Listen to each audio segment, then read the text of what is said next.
that has been utilizing the analogy of aviation, and if I continue that analogy of aviation, that the aviation industry cannot take place or cannot be successful, we'll all end up losing spirit if you do not have proper support and funding and proper vision at the macro level.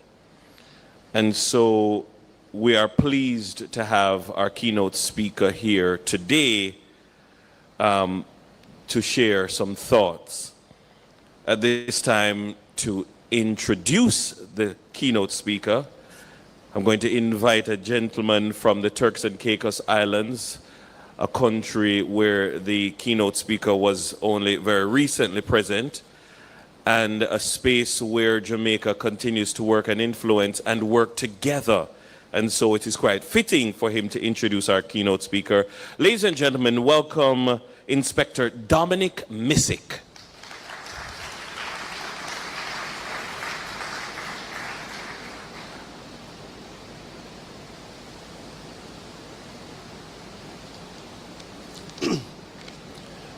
Good morning, everyone. Please allow me to adopt the protocol that has been established. This morning, I have the honor to introduce our keynote speaker. We are pleased to welcome Dr. the Most Honorable Andrew Holness, Prime Minister of Jamaica, who is building partnerships to promote inclusive economic growth, improve citizen security, to advance a vision of peace, productivity, and prosperity of all Jamaicans. Leading an agile and responsive government, the Prime Minister is committed to making Jamaica a place of choice to live, work, raise families, do business, and retire in paradise. Ladies and gentlemen, the Prime Minister needs no further introduction. Please help me welcome Dr. the Most Honorable Andrew Holness, the Prime Minister of Jamaica.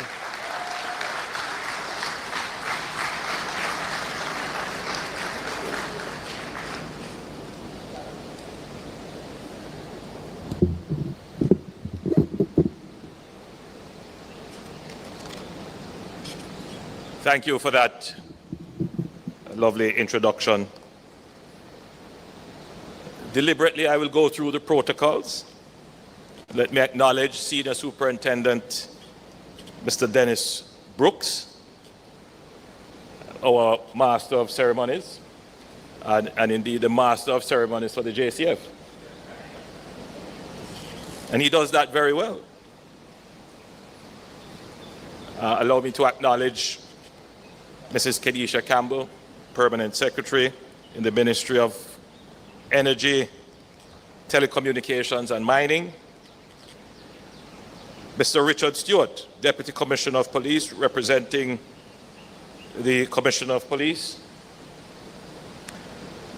Her Honor, Mrs. Keisha Grant Price, Judge of the Parish Court in St. James. Mr. Rodney Adams, Deputy Commissioner of Police, representing the Commissioner of Police, Royal Turks and Caicos Island Police Force.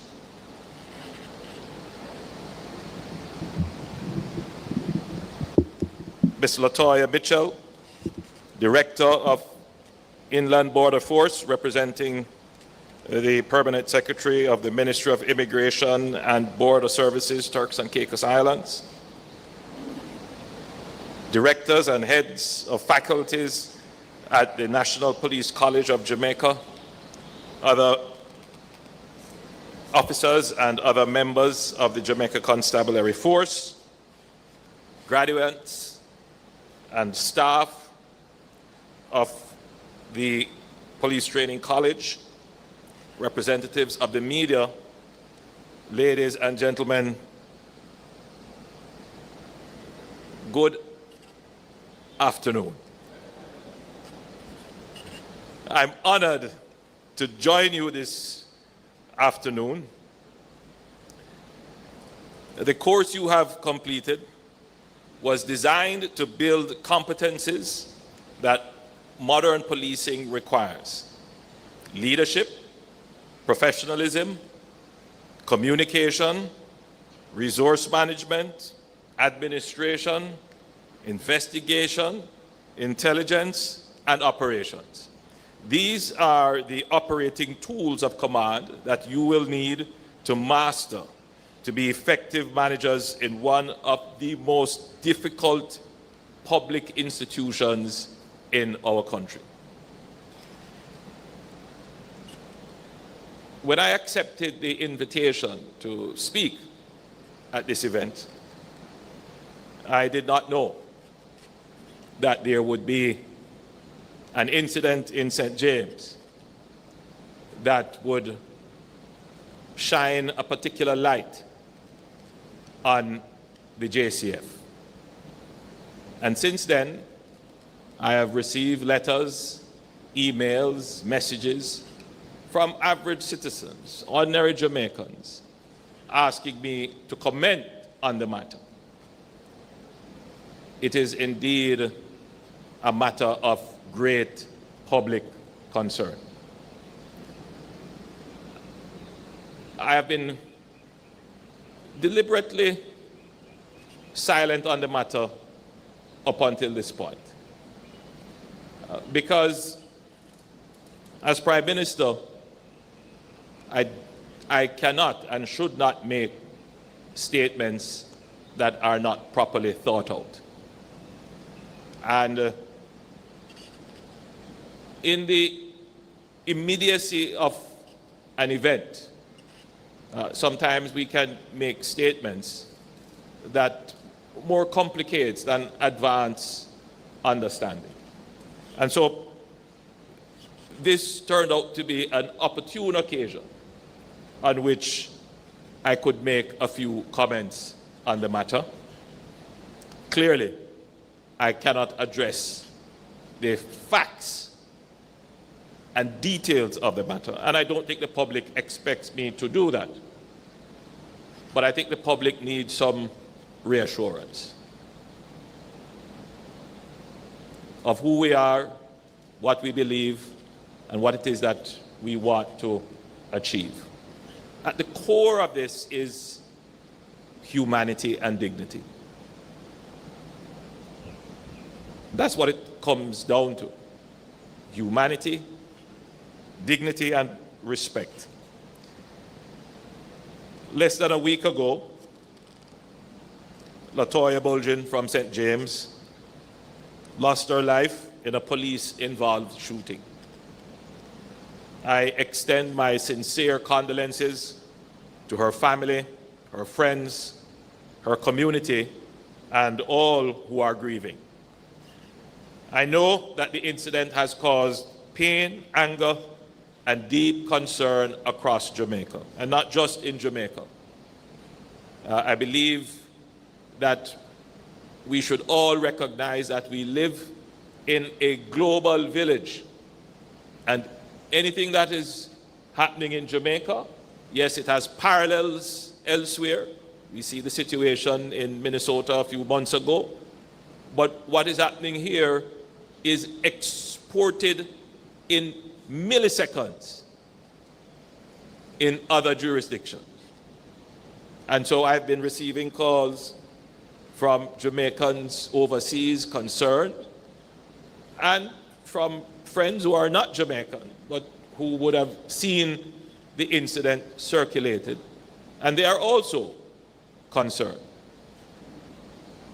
So, first, I'm happy that the matter has been swiftly addressed by the police high command, that the officer involved has been interdicted, and there is a process of investigation that is ongoing.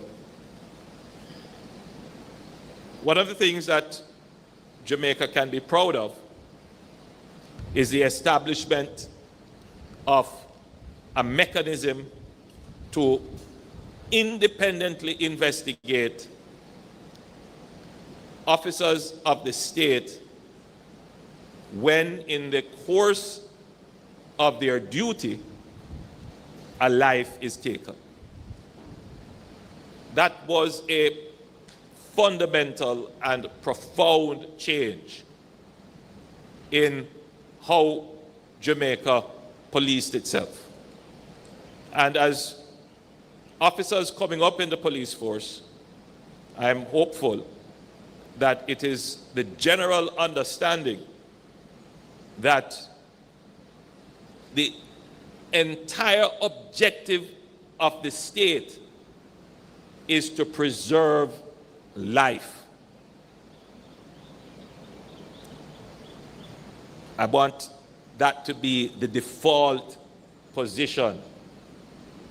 We do not pay taxes to fund the police force for the police force to be the instrument that takes life,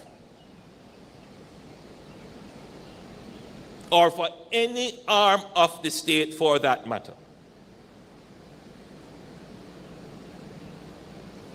The objective is for the police force to preserve and protect life. When you go out on your duties and your operations, the default position must be, we are going to protect and serve and preserve.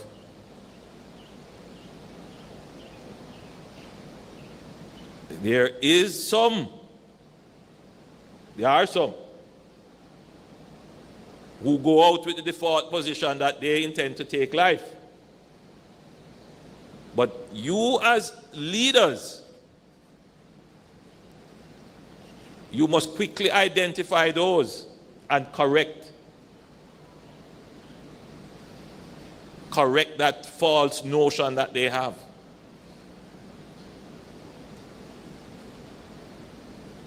Indeed, that is your core duty as leaders. And therefore, having Indicom established, sent a clear signal that the state of Jamaica and the agents of the state of Jamaica will be held to account for the unlawful taking of life.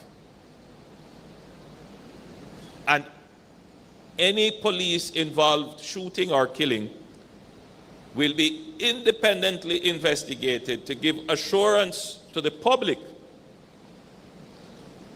that the state is not a purveyor of violence, and indeed not a purveyor of the ultimate violence, which is that of taking a life. So as I stand here today, and you are in my hearing, and the discussion is about transformation, that is what it comes down to. What kind of organization is the JCF? And what is the core principle of the members of the JCF?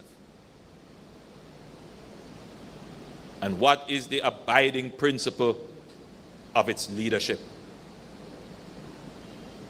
So today, I challenge you as you rise through the ranks to ensure that that core principle is always maintained, always advanced, always preserved, always respected. The JCF is about preserving, protecting, and serving life.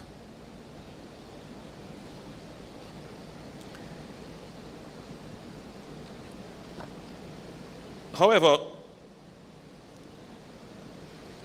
there is a broader context within which this core principle of preserving and protecting life must be understood. In the 1960s, Jamaica was a different society. Firearms were not yet dominant as instruments of violence.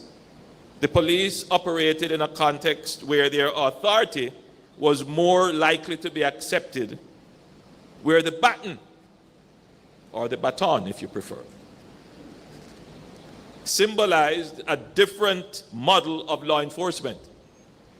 Now, I can't tell when last I see a policeman with a baton. ACP Watson, is that still a part of the regular kit of the police? Is it called, what is it called now, the nightstick?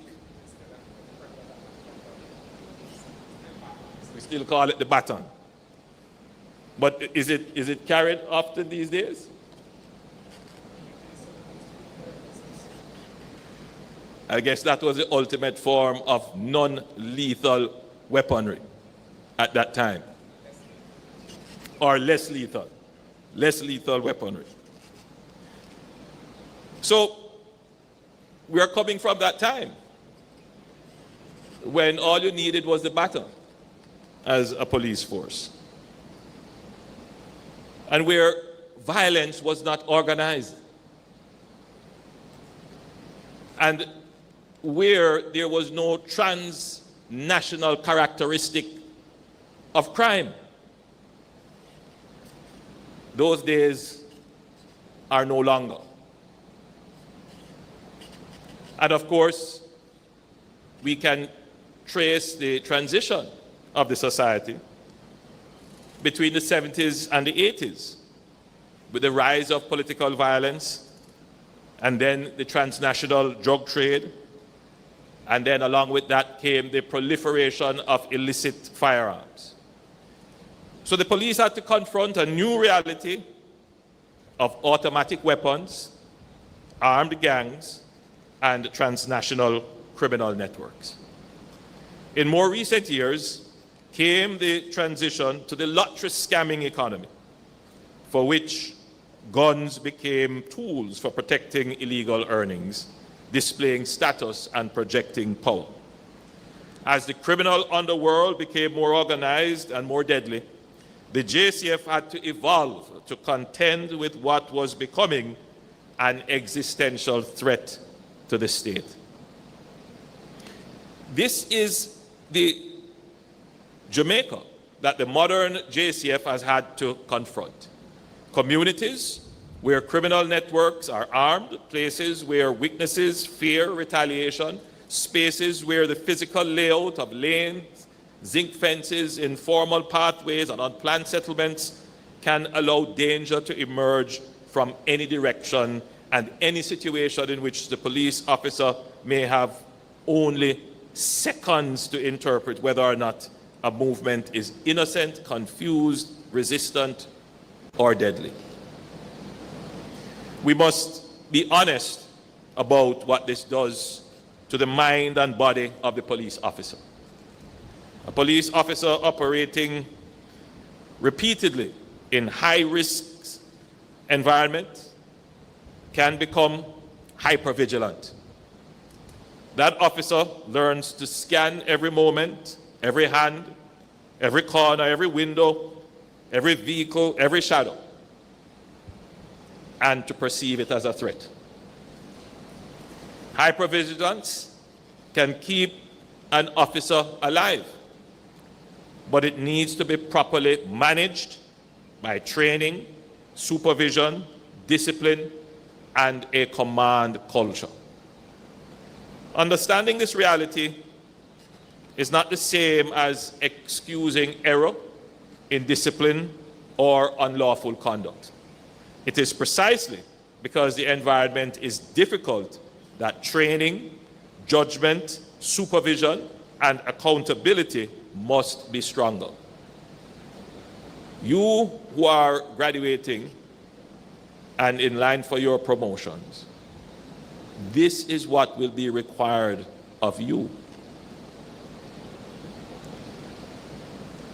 This is why your role as middle managers and junior commanders is critical. You are the layer of leadership closest to the front line.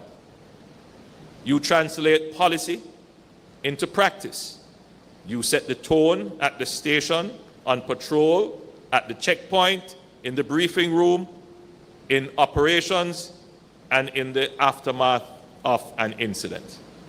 You are responsible not only for whether your teams are brave, but whether they are controlled.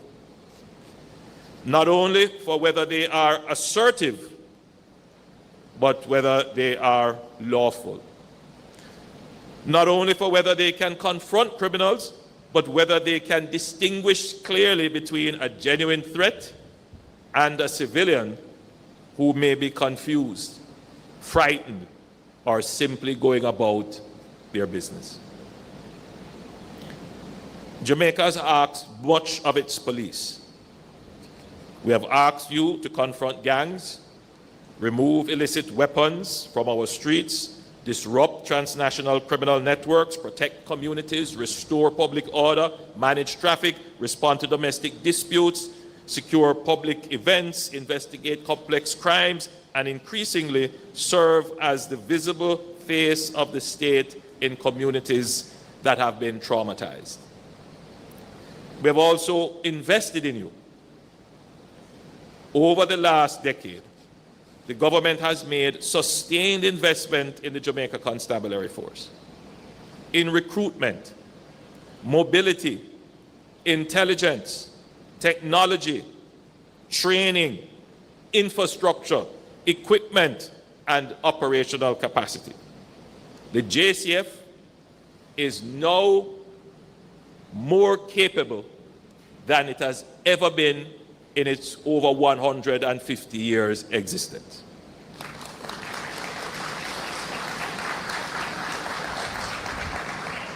My administration has more than tripled the national budget on national security expenditure, particularly in capital works and in training.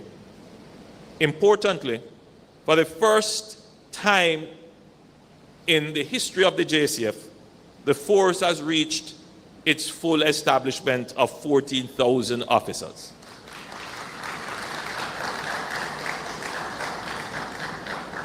That means there are more police officers available to serve the Jamaican people today. It means more presence, more response capacity, more visibility, and more opportunity to prevent crime before it occurs.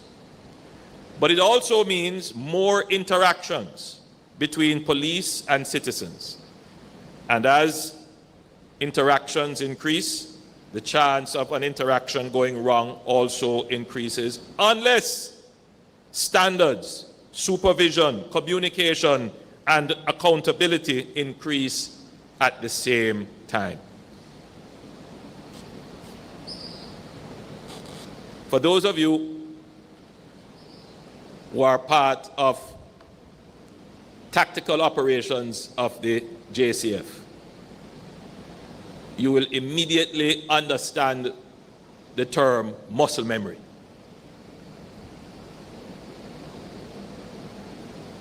How do you get muscle memory? You train over and over and over and over and over and over and over again till you no longer have to think about an action. The steps to execute the action becomes natural. And that can only be done by training over and over and over and over and over again. And the instructors at the JCF know this. And they go through the training exercises with you over and over and over again, and they correct you. And then you practice on your own. And you keep doing it, and it becomes a part of you. Muscle memory can be bad, and it can be good, depending on the habits you use it to form.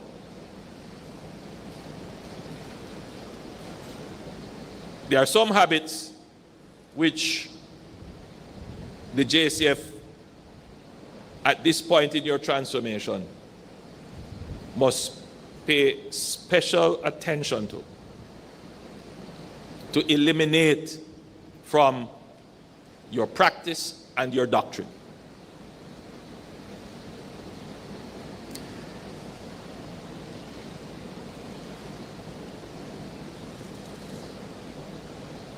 We have invested heavily in training the JCF. I speak without fear of contradiction that the JCF has the most advanced tactical teams in this region. There is no question about that. I speak with great confidence that gone are the days when any organized criminal entity in the country could take on the JCF and win. That doesn't exist again. There is no organized criminal entity in Jamaica, or indeed anywhere else in this region, that could take on the JCF and win.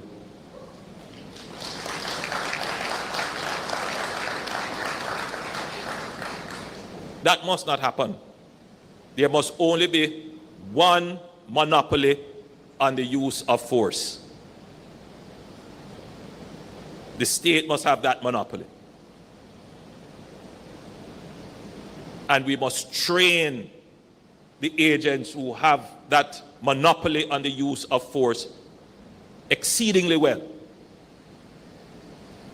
What used to happen is that organized criminal elements could believe that they could take on the JCF and walk away and get away. Not just in tactical ways, but in corrupt ways as well. Pay off somebody, friend up a supervisor, a station, a IOC, or a IC, what do you call them, OIC, officer in charge. You know, these kinds of unhealthy relationships that formerly existed between the criminal world and law enforcement. That is rapidly changing in the JCF, because those unhealthy and unlawful relationships are constantly being investigated. The intelligence capabilities have increased. But more than that, the officers have far more self-respect now to not fall unintentionally into these kinds of traps. And where it happens, I am pleased to say that the JCF is the first to exclude those persons from membership in your organization, that you have separated them from the organization and will continue to do so. So that shows the capability of the JCF improving. Tactically, when you take on the criminals, you must win. And in terms of your daily operations and your interactions, you maintain your integrity. But as we invest in these capabilities and we see the results, we have made commendable gains in crime reduction. As at the 19th of May, Jamaica recorded 204 murders to date, compared to 268 over the same period last year. 64 fewer murders, representing a 24% reduction. And this is not just a one-year thing. We're now going into the fourth year. This follows 3 years of continual decline, which demonstrates that the strategy is working. Targeted gang operations, better intelligence, stronger coordination, improved capacity, international partnerships, legislative reform, and the courage of police officers who have gone into dangerous communities to confront men who believed they were beyond the reach of the law. So the strategy is working. But at the same time, as we become more effective in dispatching criminals, we must always remember that our actions require the support of the public. And we cannot descend to be viewed as how the criminals are viewed.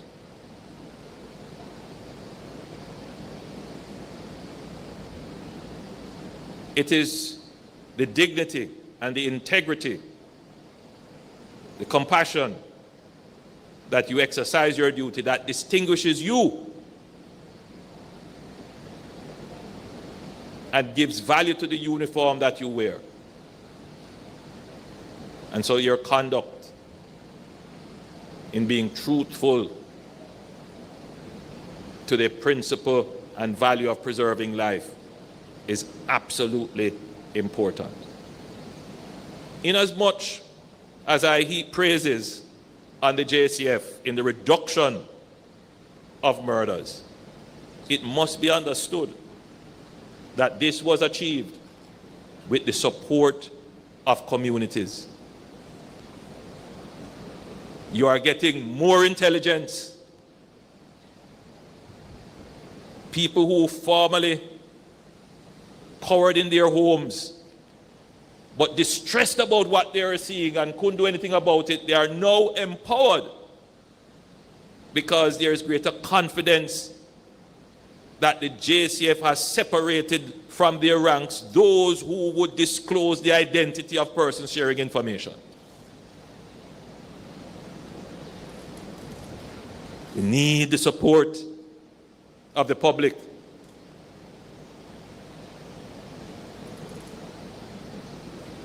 We need the support of the public who will stand up and say, the police are doing a good job.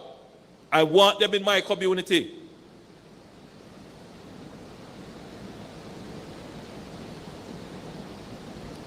It only takes one incident to totally erase that. Just one.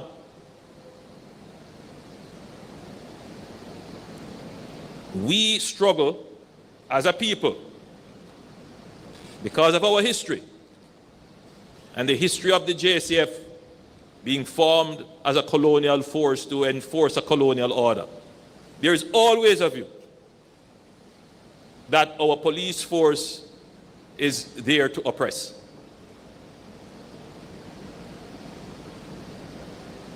Always a view. When I was growing up, the term they would use is Babylon. What you are trying to do now is to change that deeply held view. And that is why it is so important that we invest in not only material,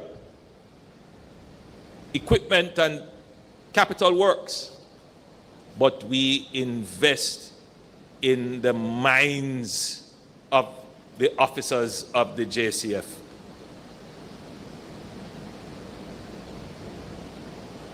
The change in your uniform was symbolic, but it only is effective if there is also a change in your mindset.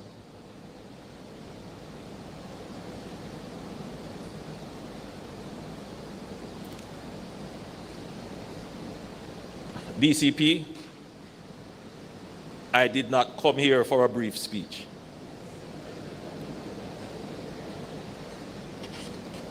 So, buckle up your seatbelt and sip a little water. Now,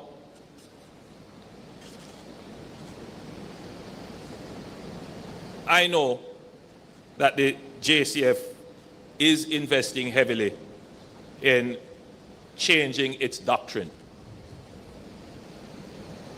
And we're seeing the impact of this change. The public feels very proud to hear our officers articulate locally and internationally when they are interviewed. Gives a sense of pride. Career days across the island, we're seeing more youngsters putting on, what's it called, your number one uniform, your khaki and red stripe, wanting to be police officers. You know that there is a change happening in the society. Great respectability is accorded to your position in the society. But when there is a traffic stop and the officer says, boy, come out of the car, all of that goes. All of that goes.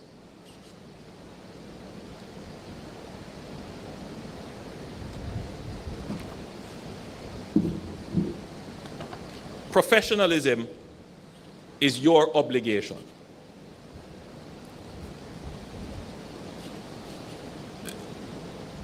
You don't have to tell me how difficult it is sometimes to deal with our citizens. But you must remember that they too come from a place of mistrust and fear. And there is a culture, unfortunately, in our country, which we don't speak about because we have a sense of exceptionalism of ourselves. But the truth is, we resist authority.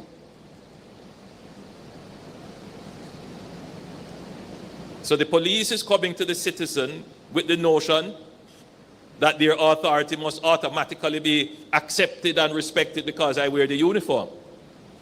And the citizen is coming to the interaction with the police that historically these persons have been oppressive and unfair and unjust, and I am going to resist and defend my rights. Immediately, there is the setup for a confrontation in the society. Immediately.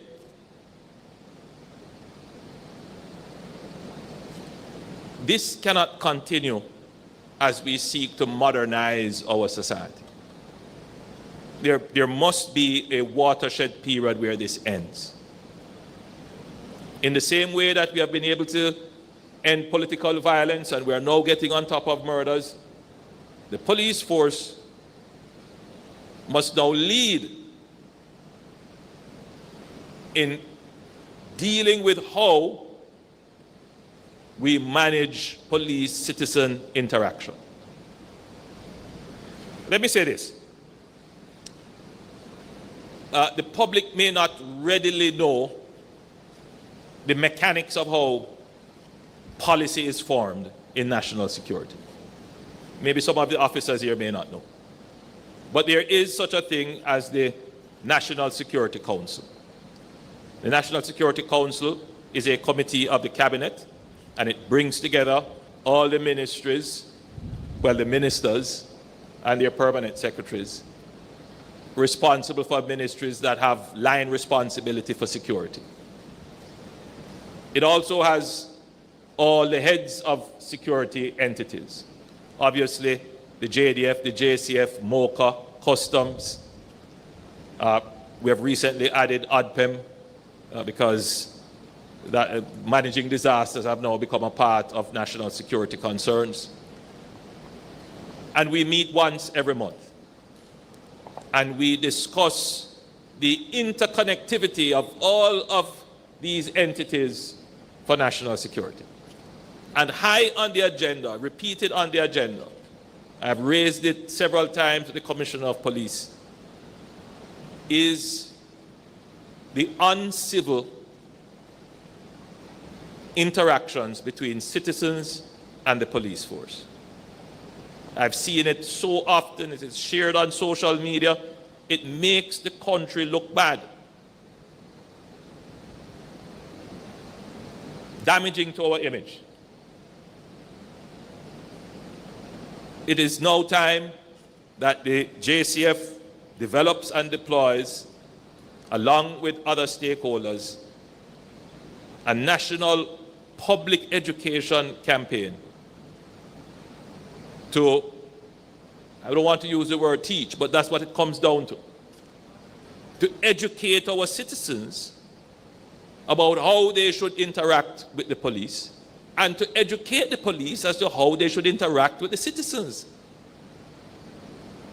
And this will have to be over a 2 or 3 year period of constant reminders until it becomes muscle memory. Because I've seen as I'm sure all of you would have seen, videos of policemen trying to interdict a taximan, for example. And forgive me, I'm not picking on any one group. But that is one of the highest levels of complaints that you get in terms of police and civilian interaction. Or a vendor in a marketplace.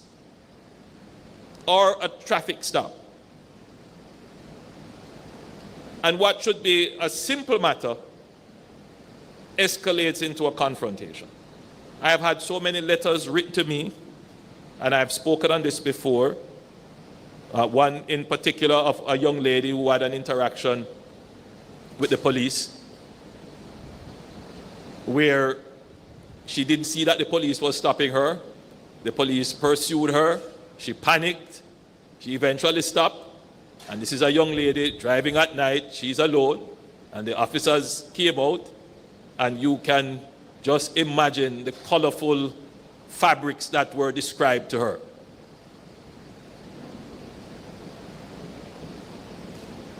I have had letters written to me about two young men driving home. One night they were stopped by a patrol. They wound down their windows to see M16 rifles in their forehead. They're not criminals, they're not being threatened that they could be shot right now and nothing would come out of it. And these are things that our citizens experience on a daily basis. I'm sure all of you here who are about to be promoted, these are not things that you tolerate. But you will be leading the men and women who sometimes do these things. You must identify them in your stations. Send them on additional training. Interdict them or seek their separation. Because where we are now with the development of the country, that kind of behavior cannot continue. So, Singapore has about 6 million people, about twice the size of Jamaica. It's about the size of St. James. They have between 3 and 7 murders per year. The highest I've seen is about 10 per year. So their murder rate is less than 1%, or less than 1 per 100,000. Our murder rate has moved from 49, almost 50 per 100,000 to 24 per 100,000. We have cut our murder rate in half.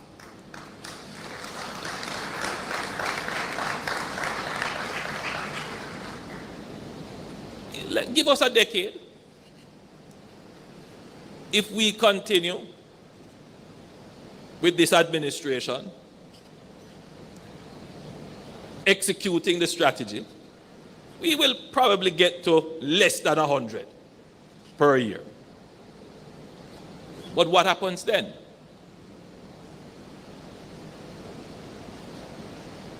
The JCF would now have to develop even greater capabilities in public order, dispute resolution, crime prevention and security education, stakeholder management.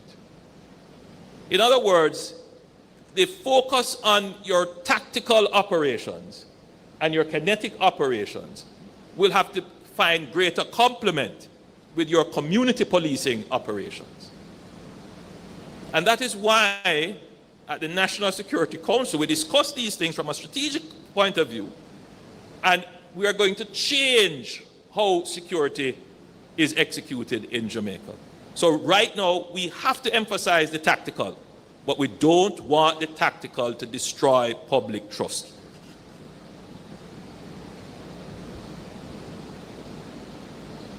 And that we are at that point.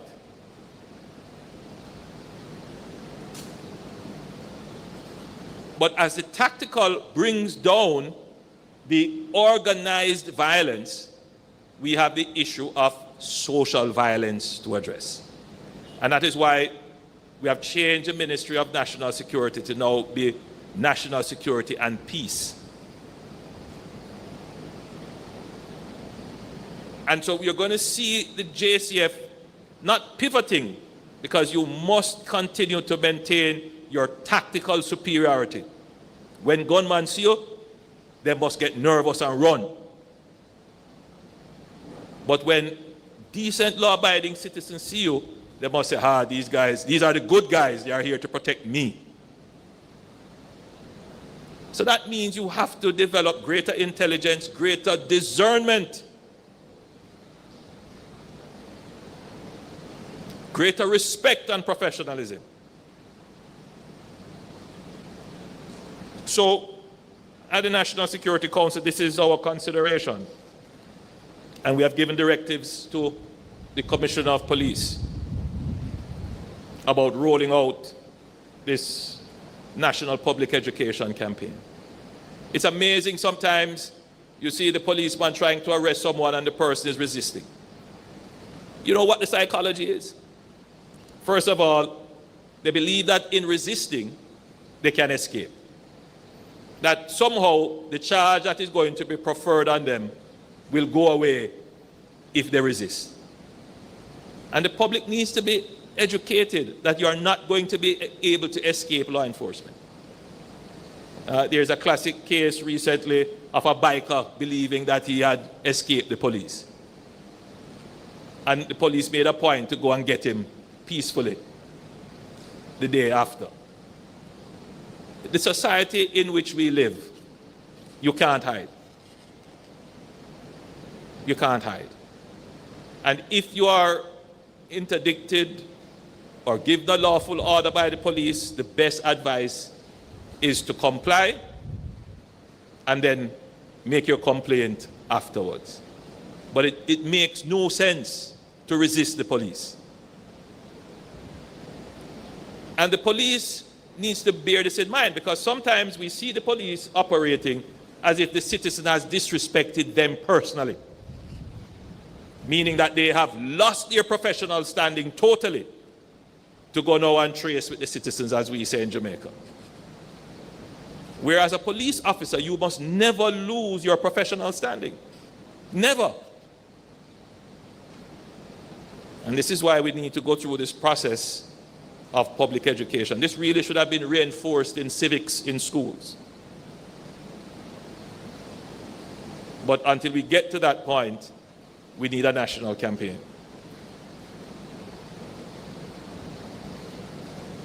It is an offense to resist arrest.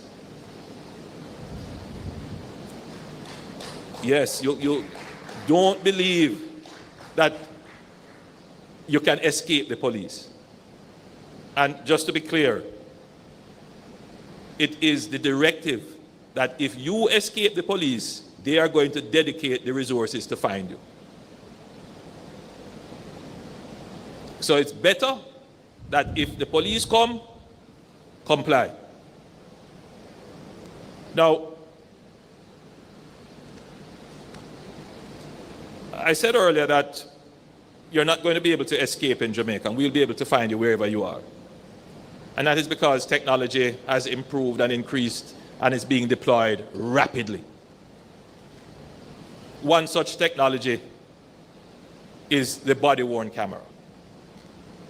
And recently I've seen the calls about body-worn cameras. I thought I had addressed it before, but it keeps coming up again and again and again. To be clear, it is the policy of the government to fully deploy camera systems for the police force. Notice I've used the term camera systems. The systems involve closed-circuit television coverage connected to command and control centers right across the island. We are investing in a C5 type center right now as we speak. We are building out Jamaica Eye, so that's a part of cameras. We have some capabilities, but very limited, with putting cameras in patrol cars. That is being spec'd and worked on. As we speak, we will see that being rolled out. So the patrol cars will have cameras. And then there are the body-worn cameras of a particular form factor which is placed on the chest of an officer. We have some of that already in deployment, and we have about 1,000 in deployment, and we have another 1,000 in procurement, and we are working on another 1,000 to come. We simply don't have the resources to do it all at once. And even if we got all the cameras all at once, they couldn't be deployed all at once because the training to use them, and then all the backup services, and then the broadband and connectivity that is required for upload and safekeeping in order that the images that are captured are evidentiary. So there is an entire suite of activities that have to be in place before body-worn cameras become universally systemized within the JCF. But I wish to assure the public that it is the intention that this is done, and it has started, and we're giving ourselves 2 to 3 years to have that fully rolled out. So it will become, as it is now, that every policeman has a weapon assigned to them, or every policeman who is deployed to interact with the public will have a camera assigned to them. And so that is being built out. But just to be clear, there has been some discussions which seem to want to suggest that the government doesn't intend that everyone who interacts with the public should have a body camera. That's not the case. The form factor, meaning the design of the camera, can work well in certain situations and certain circumstances. So patrolling a market, doing your traffic stops, in activities where the image is stabilized, where the hand movement is not going to block the visibility of the camera, at night. There are circumstances where the body-worn camera, the camera placed on your chest, that form factor, that design works well. But there are other circumstances in which it may not work well, like in some tactical operations. If you're crawling on the ground, for example, the camera will be pointing down. If it's dark at night, if there is smoke, it may not work well. That doesn't mean that the tactical operations would not have coverage by camera. The police force would have to find out the form factor of cameras that suit the particular operation. So, for example, they may have helmet-mounted cameras or helmets that have cameras built in. That might be an option. So just to put everybody at ease, there is no intent to say some units will have cameras and some won't. The intent is to make sure that there is this tool of accountability for our officers. And in as far as possible, that tool will be deployed as long as it does not compromise the safety of the officer or the success of a mission. That's the general parameters within which we will deploy cameras. So I want to put Jamaica at ease that we are in the process of deploying cameras. We will deploy them universally as much as possible within the force, but we are building out the systems to ensure that these cameras work and that what they capture has evidentiary value. So the JCF has now taken on another role, and that is to support our Caribbean neighbors in law enforcement. I recently had the opportunity to visit the Turks and Caicos. Thank you very much for the hospitality that was shown. And the officers are held in high regard. they are doing an excellent job. They are supporting our brothers and sisters who are facing similar challenges with transnational organized crime. So we have developed a reputation as being able to overcome this challenge. And we have now reduced that in documentation, in systems, and in practices that we can share with other jurisdictions who are having a similar problem. But I want to say this. The whole purpose of making this massive investment in national security is about securing our economy. There can be no real level of economic growth without having a base of sustainable security. So the officers who are here, who are going to be promoted to higher ranks and take on greater responsibility, you should bear in mind that you are working for your pay.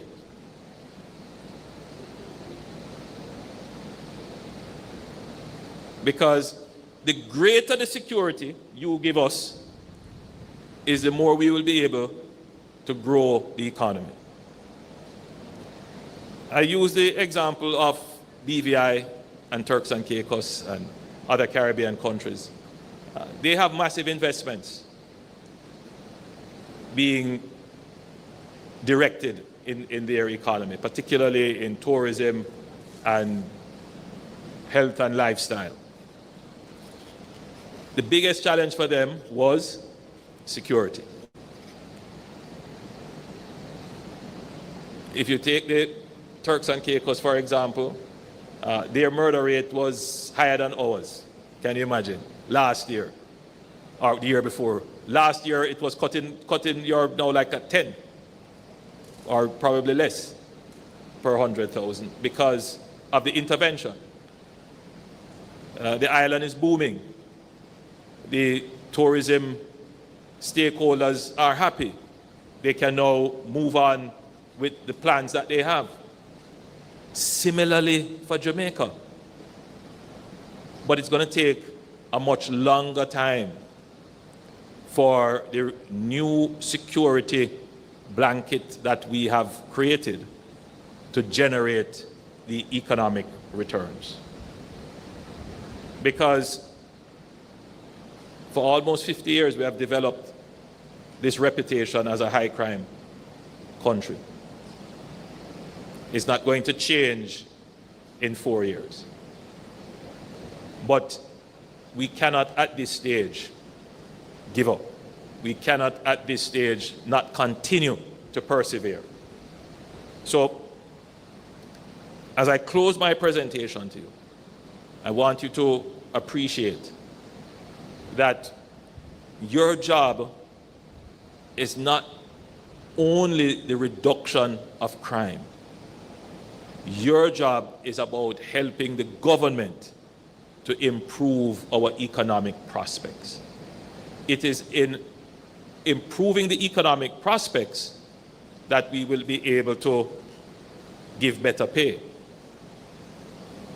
And I have to say it in this way because sometimes the discussions seem to take place as if there is some secret fund somewhere that the government can just pull from and pay. And the only way that the government can pay more without it being inflationary is if we produce more. So your job is to create that security blanket so that more investments can take place. So I want to close my presentation by congratulating you on being a part of this course and successfully completing it, to commend the JCF for the work it has done in reducing murders and violence in the country, to remind you that your job is to preserve and protect life, that you must be respectful of the citizen. And as I hear it, I say this point about being respectful of the citizen. I was saying to ACP Merrick and to DCP as well, that the JCF needs to examine and maybe reform its protocols for how it assists persons who are injured at a crime scene, or how it removes deceased persons from a crime scene. It is not a good look for us. It is not something I'm satisfied with, nor should any member of the JCF be satisfied with it. It is a complex subject because we don't have emergency services that are available right away. But these are matters that need to be studied carefully. So I'm saying this now to the High Command. We will be discussing it at National Security Council, that provisions have to be put in place, the necessary protocols have to be established about how you remove deceased from crime scene or assist injured persons. These are matters that have to be looked into. And I say it in this way. We are trying to build an economy and a society. But more importantly, we are building a civilization. I want you to remember that. We're trying to build an economy, we're trying to build a society. But more importantly, we are trying to build a civilization. How we treat our injured, our most vulnerable, the weakest amongst us, how we treat the remains of the deceased, tells us a lot about the kind of civilization we have.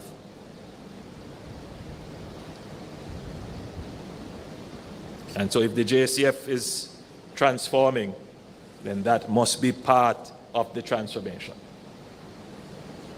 So these matters, you will see them, I'm speaking about them here, but they will go through the process, they will become policy directives, and you will see the changes. So, ladies and gentlemen, as I said, I came here to unload on you. And you have been an excellent audience. I see the nodding heads, I see the eyes processing what has been said, and I know that my presentation has had an impact on you. God bless you all, and thank you.